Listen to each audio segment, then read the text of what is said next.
Hi, this is Christian Baxter, and you're listening to Yours Truly, a place we go to think out loud.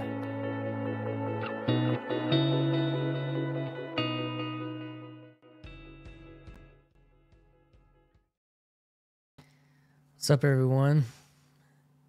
It's Christian here. So, kind of talking about the channel today. I think I want to talk about like how I got here, like in this physical space with the the computers and the black background and the headphones and the camera. So if you've followed along, I have about 15 or so videos. I think I get nervous and I get like a clog in my throat. I'm gonna have to figure that out. But yeah, so I kind of showed up in this little corner of the internet out of nowhere. And as GrimGriz says, he calls me Agent Baxter. He's like, where'd he get all this kit? And how can we trust this person? How do we know he's not just a plant? That kind of thing. And, you know, graphics and high-res cameras and official podcast mics and all that kind of stuff. So I kind of wanted to go into that story a little bit. If you watched my early videos, my intro video, I kind of tell a story about how I used to be a pastor. I used to do like worship ministry, and what that entails a lot, especially depending on your size of your church, is audio, video, and technical skill. You know, if you're kind of doing the whole modern thing with rock music and digital audio, and you know, COVID really pushed everybody into video, but I wasn't really a part of that. So video is actually pretty new for me. But recording and creating media, branding a church, like that's all a part of me. And building something, you know, after that job ended, somebody said to me, well, Christian, I hope that someday you can play guitar again. And that was a painful statement because I felt so misunderstood. But, you know, what can people understood in certain situations that are pretty traumatic? It felt like there was a triteness to it, and that wasn't the person's intention. I don't hold that against them. It's just the way that what it made me realize was what I lost wasn't just being able to play guitar. It was something that I had built over 15 years. You know, music was a part of that, but helping build a church and organization, I did an itinerant ministry with a band that I had built kind of from 15 years, starting a band in high school, and that just evolved over time into bigger things and conferencing and camps and that type of thing. So that disappeared, and helping build a culture and an organization, that disappeared. And even relationships centered around that went away or were diminished greatly. And so the next 7 years, really 6 years, has been a rebuilding. And I have another video that talks about rebuilding a life, and I kind of walk through what that was like for me personally, and what it could maybe it could be helpful for other people if you're in that situation where things have kind of fallen apart. And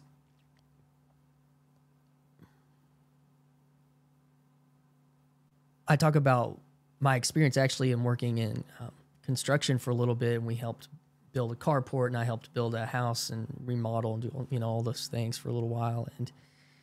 And the lesson, one of the biggest lessons I took from that was the building of a foundation is the most important and laborious and unfun and difficult part of building, least exciting. digging ditches, setting pipe, tying rebar, cutting rebar, pouring concrete, setting concrete, building molds for concrete, all those things.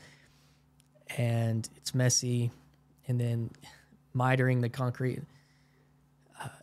Those are not the exciting parts. And if you're watching a building being built maybe in your town or city and you're driving by it on a consistent basis or walking by it, and it's just dirt and concrete for a while, and then all of a sudden, tick, tick, tick, tick, tick, tick, tick, there's this, oh, this is cool. Oh, man, that happened quick.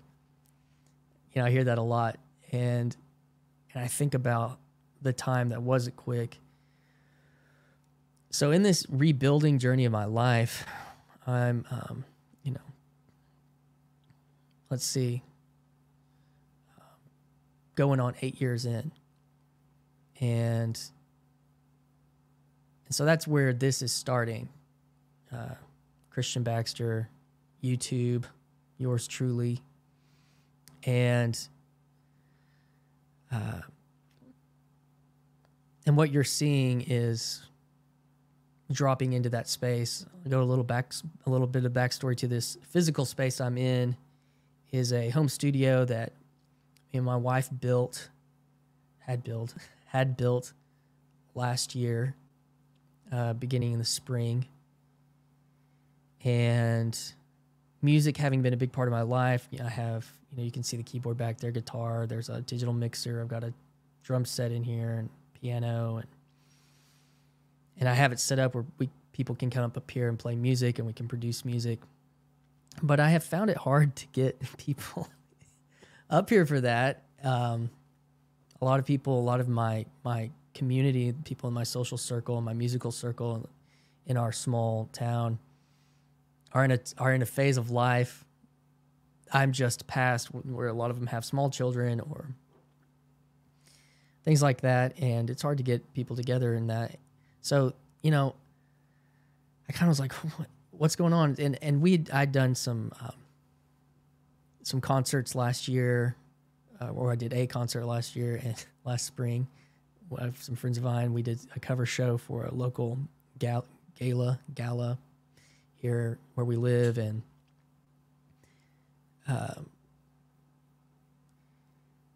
last summer I actually kind of fell into a depression. I had a job change and I had to do night shift for a while, and that swung me hard. And so, and there was another situation that happened last year. It was very traumatic loss of where I'd gone to church for about 20 years. And those two things kind of all came to the head last summer. So I was trying to work up doing a podcast for my local community. And I produced one episode with a friend of mine. And then I just got burnt out. And it was really difficult because I just spent a lot of money getting this space kind of ready, and I could barely make myself come up here. And I lost a lot of momentum. This time last year, I kind of produced a music video and trying to do I kind of have a little brainchild media business that this all kind of falls under too. But, it's basically just an Instagram account and a bank account that's, not very flush. So, but that's kind of where I come from. That's where this vibe comes from. And so I bought this camera last year. I shot that one episode with a friend, and I kind of fell into a depression with that circadian night shift change, and I felt some shame about having this space and not being able to really do anything with it. And I had not had a lot of video experience, and so the learning curve for focus and ISO and trying to get audio connected and all these things that in my 20s would have zipped by as I approach ever very much closer to my last year in my 30s. I don't have the same energy or time. So I had to kind of give myself some grace and be okay and not give up, but realize that I operate at a different pace now for good reasons. And so I kind of had shot a few little, I was kind of operating in Instagram, trying to do some music there, and my skill cannot compete on any level with what's out there on being interesting and attention grabbing. And, you know, that was humbling, but it's true. And I had recently even come to the realization, like, what have I spent the last 5, 6, 7 years really focusing on? And honestly, it was the things that were in this space, this corner of the internet. And a lot of time inside my head, a lot of time thinking, a lot of time processing life, a lot of time in therapy, a lot of time listening to Jordan Peterson and Jonathan Peugeot and Paul Vanderklay and, you know, other things like finance and everything you can learn on YouTube, hustle culture and side hustle and all this stuff. And I was talking to my brother yesterday, and he said, well, in reference to the podcast I did with Pete from Strange Theology, was, what'd you do today? And I had told him, my answer was, well, I was on GrailCountry for a couple of hours in a live stream. And then I went and had lunch and talked about the Logos with a friend. And then I came back and did a podcast with Strange Theology for an hour and a half. And he goes, my brother said, well, that sounds like a pretty perfect day for you. And I have to admit that I was pretty strained by the end of that, but that was more of a part of my old life. And I kind of talked to him that I feel some balance in certain ways that I haven't felt in a long time. You kind of have these balls of gravity in your life. Like, you know, there's maybe your job or your career. Maybe you have other hobbies. There's your family, other responsibilities, maybe religious practice. And for the first couple of years of rebuilding, the ball of gravity was school and starting a career and family. Those were just kind of like these big balls of gravity. But as those things stabilized, other things started to emerge that were inside of me as my priorities had, these foundations were set with these priorities. And I had to tend to my own soul a little bit. 4 years of rebuilding is when I was able to reconnect with music, and a buddy of mine was like, hey, let's do a concert. And we did, and our local community is great. A couple hundred people showed up, and all my friends from high school and college from this area that we did a cover show, and it was awesome. And then the next year, trying to focus on reconnecting, or the next 2 years, reconnecting to kind of ministry. And that one got pretty bumpy, but now I'm a part of a community, which I'll be talking more about, in time, but and are kind of trying to rebuild a little bit after some destruction that I kind of referenced earlier. And the rebuilding is a ball of gravity. Just actually building is a ball of gravity that kind of helped anchor my life and gave me purpose and meaning. And I recognized that loss very acutely and grieved it. When I graduated nursing school, I felt like that was a nail in the coffin to my old life. And instead of kind of feeling relief and joy, I was deeply saddened. So, yeah, when I was having that conversation with my brother, I feel a sense of balance, and y'all would have to ask my wife if she feels like there's balance. But I think we both are on this journey of all our kids are now in school, and there's this kind of new time. My wife hasn't been working, and she's looking at doing some furthering her education, and she's been being a help to other people in her lives that have gone through some hard situations, and so we have these new responsibilities with our time and commitments, and we're rebuilding ourselves in that, in our relationship. And so that's what this is, and that's why I kind of landed. We were like, I'd mentioned this in a video. I think I was on a double date. We were on a double date with some friends, and I was kind of sharing some things with him, and he responded so positively and wanted to connect more. And everything I was sharing with him was a lot of things from this space, not like directly, kind of implicitly.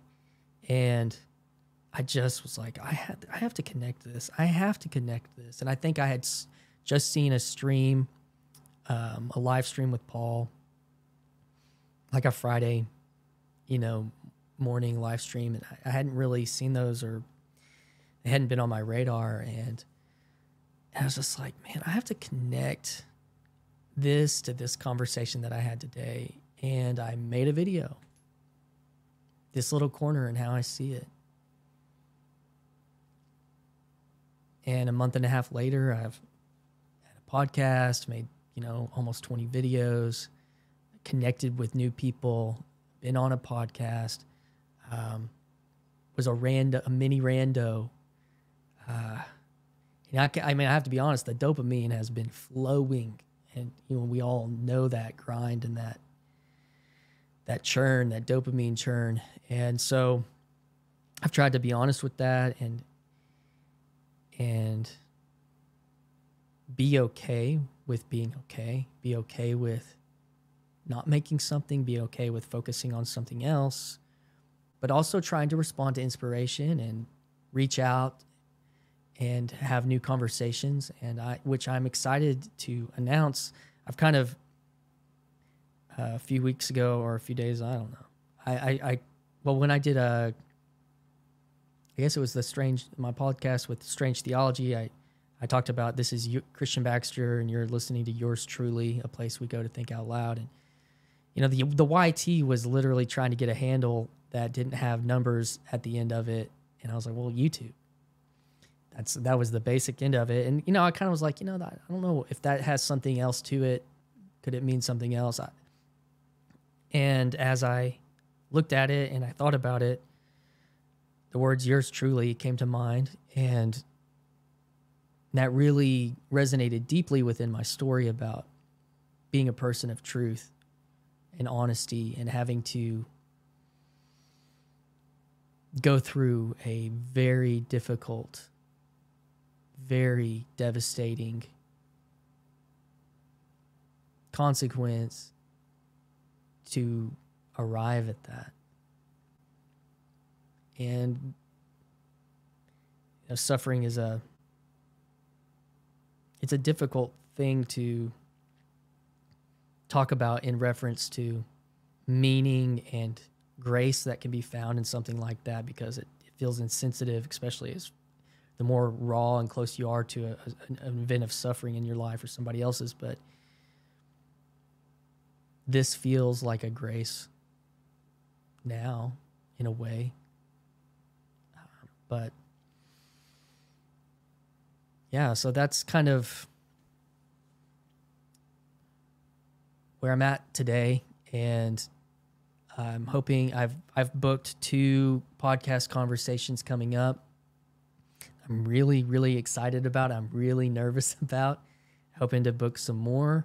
And if you're watching this and you've got one, and you want to have me on to talk about truth, to talk about meaning, to talk about rebuilding life, to talk about church culture, ecumenicism. You know, those are kind of some things I hit on. This little corner stuff, the big hitters.